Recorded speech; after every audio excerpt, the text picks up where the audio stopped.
Recording in progress. Yeah.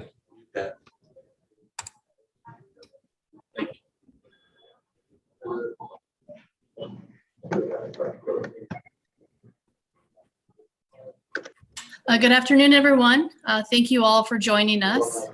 If you need access to record or would like to ask a question, please indicate so in the chat.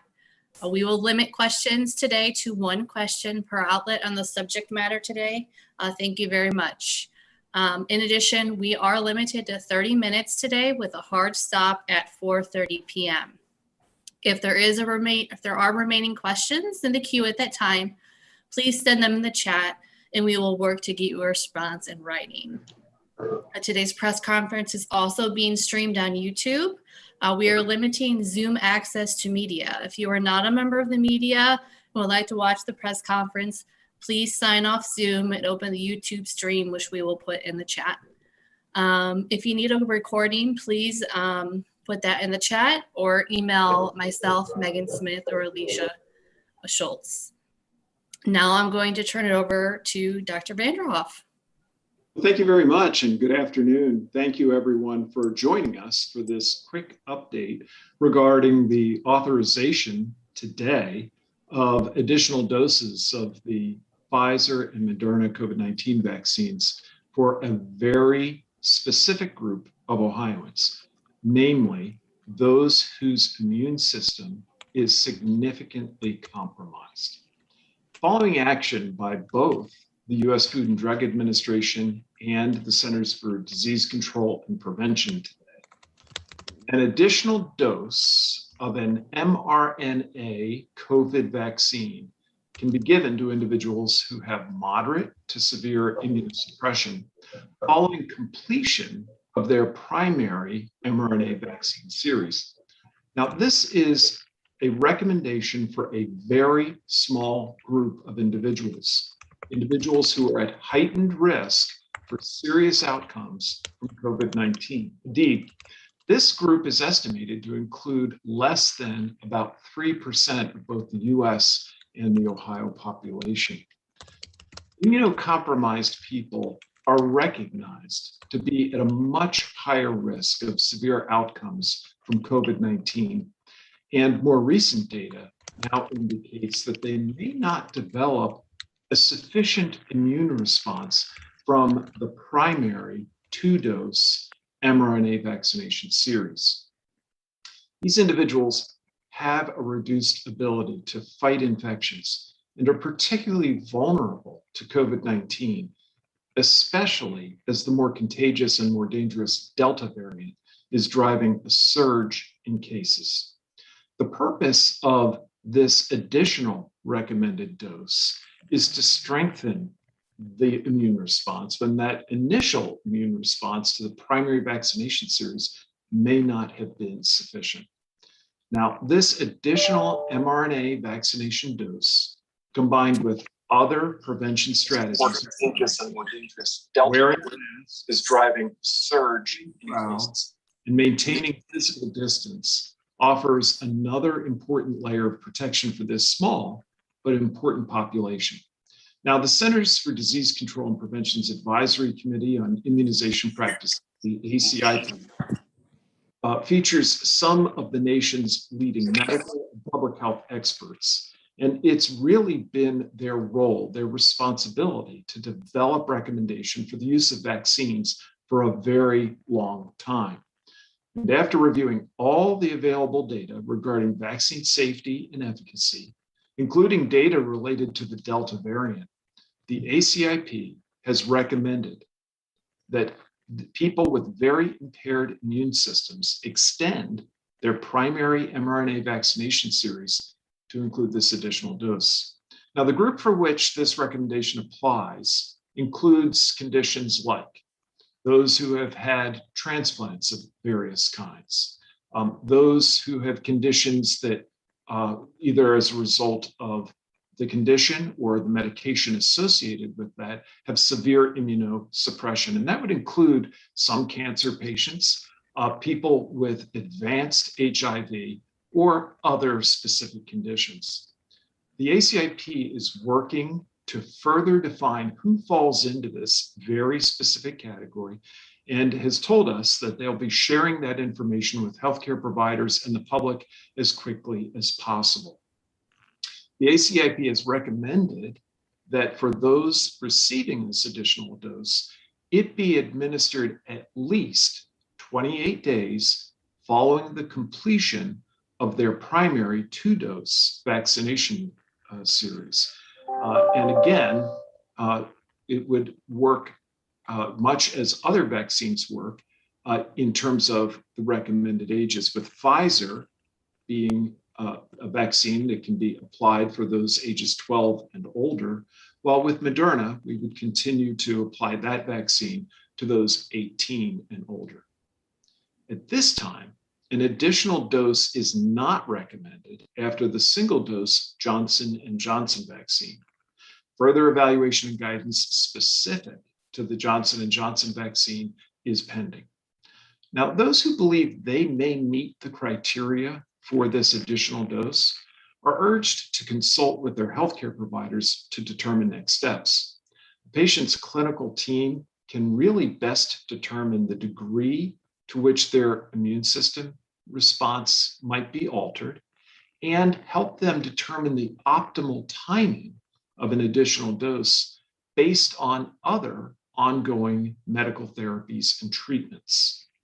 It's very important to note, however, that the data for the rest of the population continue to indicate that we are developing a very satisfactory immune response to the 2-dose mRNA vaccination series, and that most people maintain excellent protection, especially from serious illness or death, and therefore do not need to extend their primary vaccination series or add a booster at this time. Now, rest assured, the ACIP, along with the larger medical and public health community, is carefully watching the real outcome data that is emerging every day to see if any evidence suggesting the need for a booster emerges.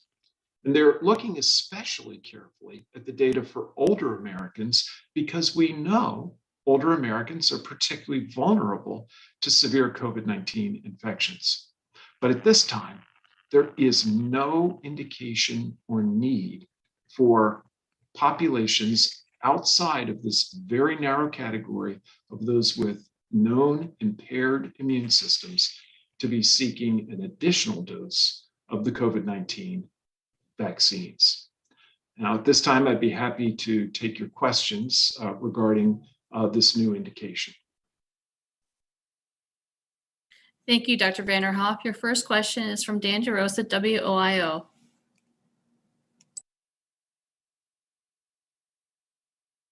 Hi, Dan. Hello there. Thank you for taking the time to explain this for everyone. Doctor, I'm wondering if you could give us an idea, what will people's reaction be to a third shot? Is it like other vaccines in the past where you may not even notice a reaction this time? Yeah, the ACIP looked very, very carefully at the safety information and determined that there was really no reason to believe that adding an additional dose would in any way pose a greater threat to these individuals who admittedly, do have impaired immune systems. So that was a very, very serious consideration. And the data certainly do not suggest any reason for that to be a concern for these individuals as they approach the decision about receiving that additional dose. Thank you. Your next question is from Tom Bosco at WSYX. Hi, Doctor. So in saying this, what can you say the future of a possible booster shot for the people who are outside of this very small population? Does this preclude that, or is that still possible coming up? Yeah, I would say that it's really two very different situations, two different questions almost. What the data indicated that led to this recommendation was that after very careful review now many months after the administration of the first 2-dose series, that there was a portion of the population for whom the data seemed to be telling us they were not developing the same kind of robust immune response that is seen in other populations. And this really was not entirely surprising because of what we've learned about how particularly the mRNA vaccines work, and that they do trigger what is known as cellular immunity. That's that adaptive memory kind of immunity that has proven to be so important against COVID-19. But even in those without impaired immune systems, it really happens after that second dose.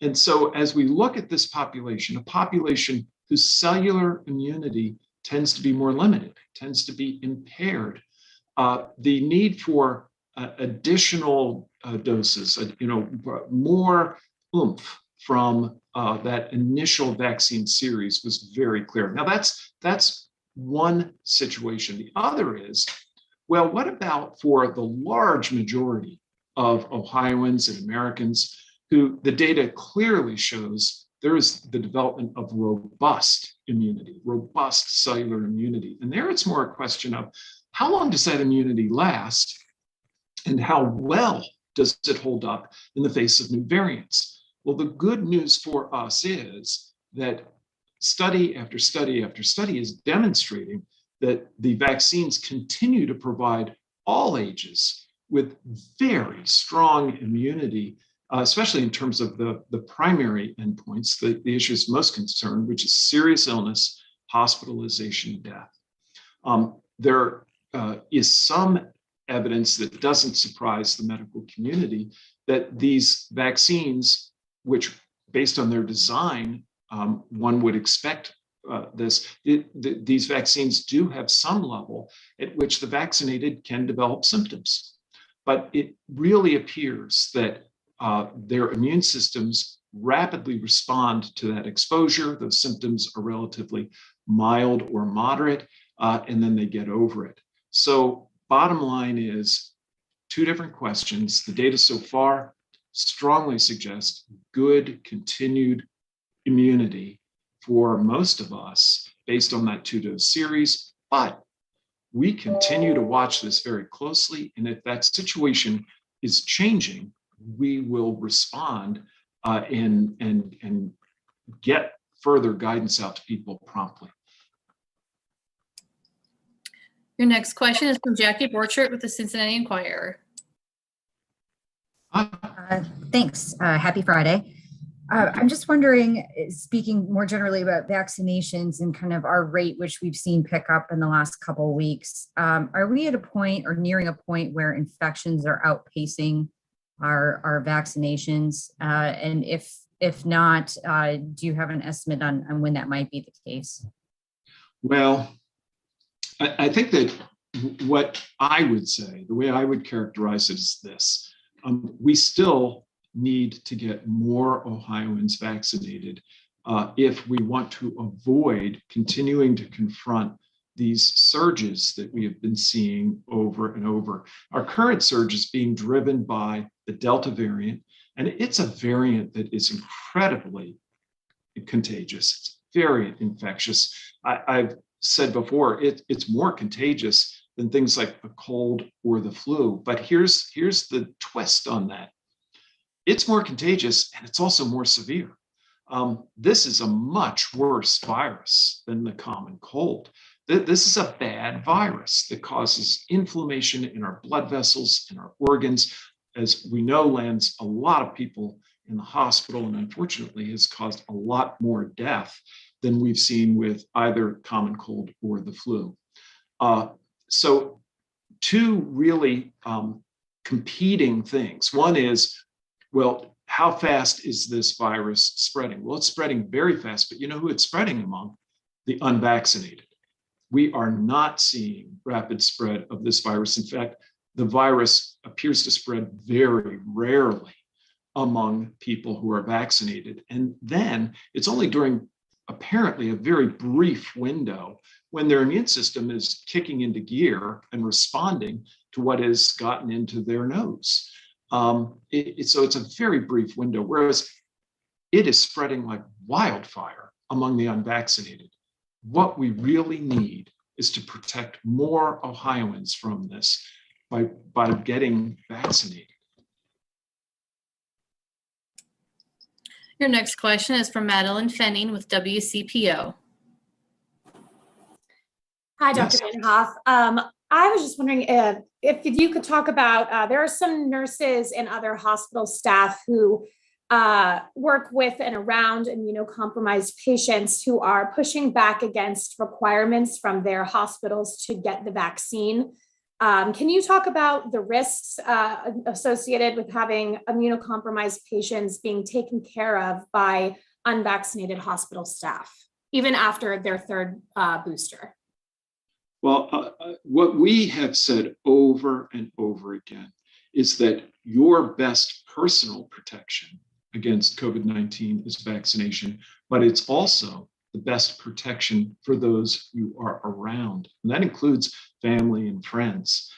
If more of us were fully vaccinated, this Delta variant wouldn't have the opportunity to be spreading like wildfire in our population. And those of us who were vaccinated would really be putting a wall of protection around those who could not, for one reason or another, be vaccinated. So we continue to strongly recommend vaccination. And we also recommend that even the vaccinated, when they are in high-risk situations, are at particularly high risk themselves or working with those who are at high risk, layer additional protections on, including masking. So, that has been our consistent guidance and recommendation. And I would simply say to those who are in that situation that we would strongly encourage them to consider that guidance. Your next question is from Alan Henry with NBC4.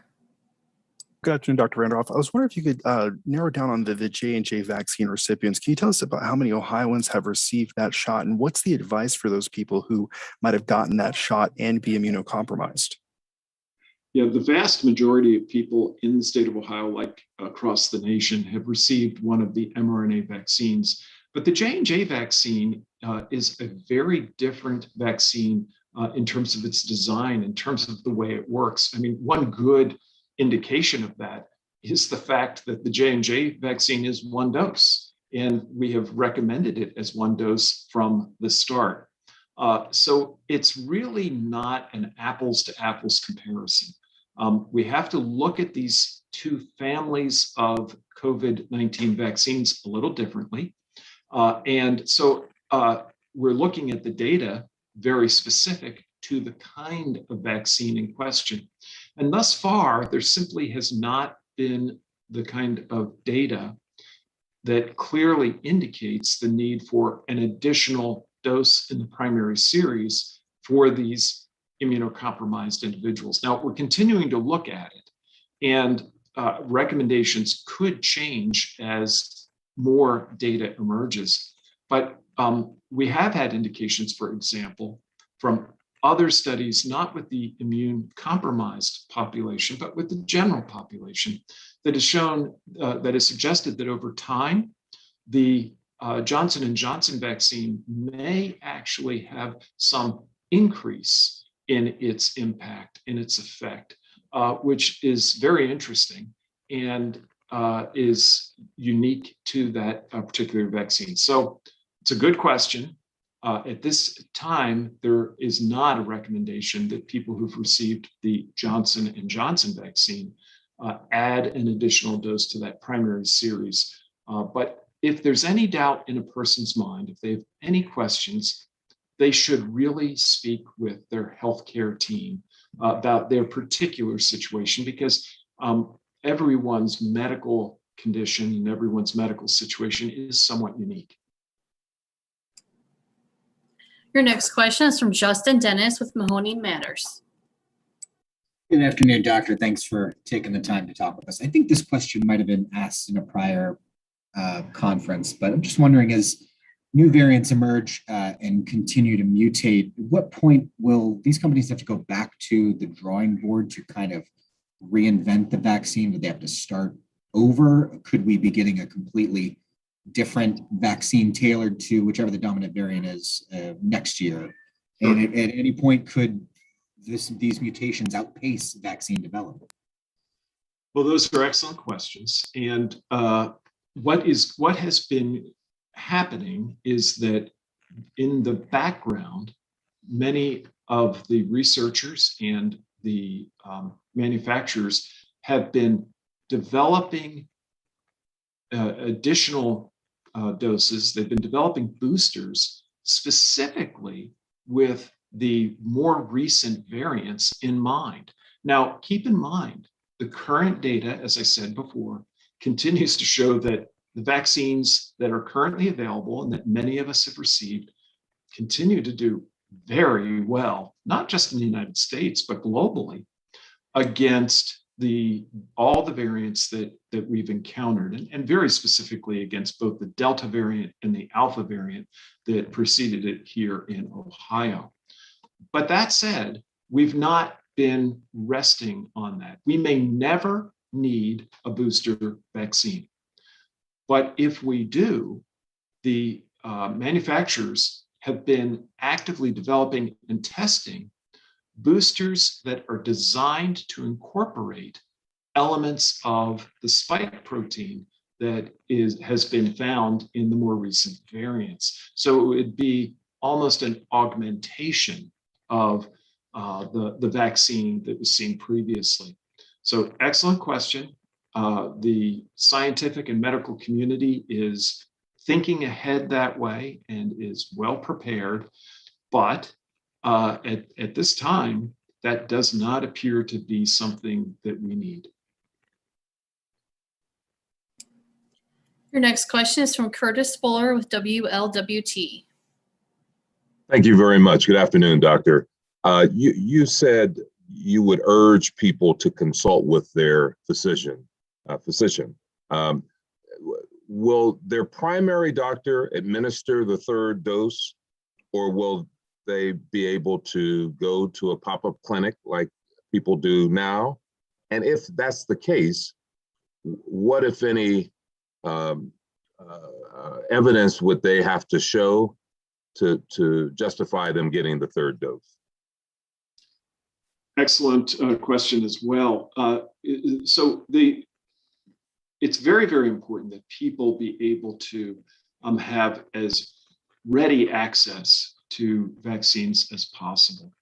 And both the FDA and ACIP have reiterated that access to one of these boosters will not require a prescription from your doctor. Rather, people can continue to receive vaccines through the channels that they've been accustomed to receiving those vaccines through. Now, it is very important to remember, if you're a patient who believes that this might be the best option for you, that when you receive a vaccine can be a very important decision in terms of the other medicines you might be taking. So we really do strongly recommend that people who believe that they fall into this category consider consultation with their provider or a member of their provider team to explore, is this the right decision for them? And if it is, what's the best timing? Now, I did share that the minimal interval that is recommended by ACIP following the completion of the 2-dose series is 28 days, but there could be further adjustments or nuances that the team might want to work out with the patient who might be receiving other medications as well. In terms of the channels or the places that people can go to receive vaccines, all of our existing channels remain open to people, whether they've received vaccine through their pharmacy, if they've received it through a local health department, their physician's office, a healthcare institution. and all of those remain viable options.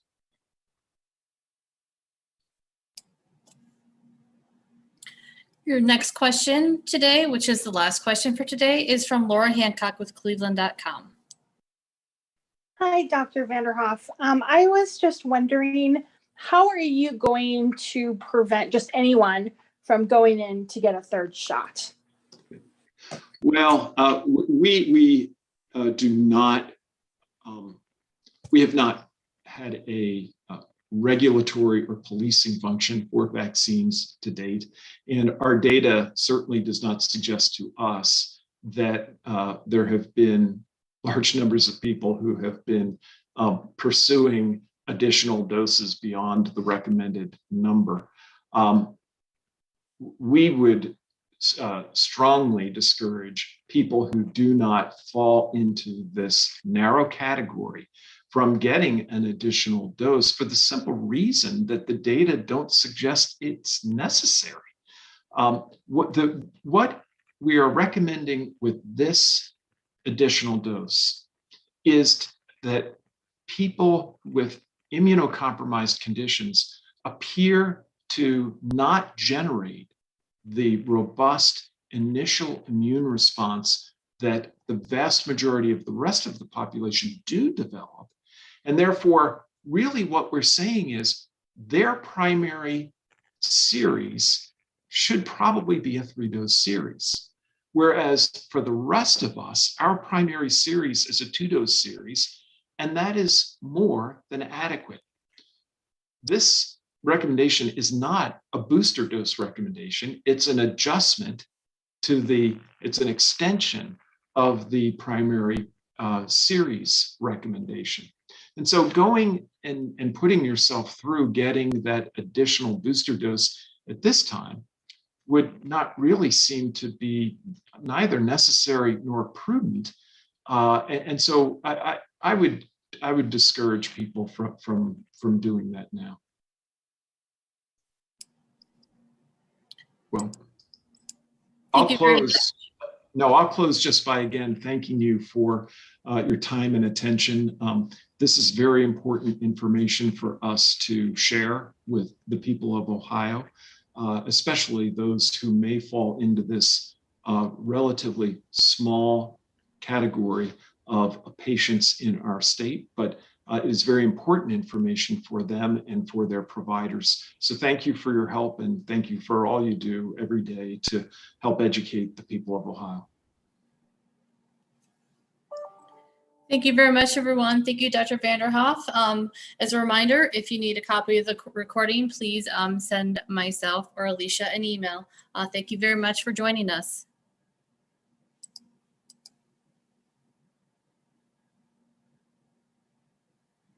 Recording stopped.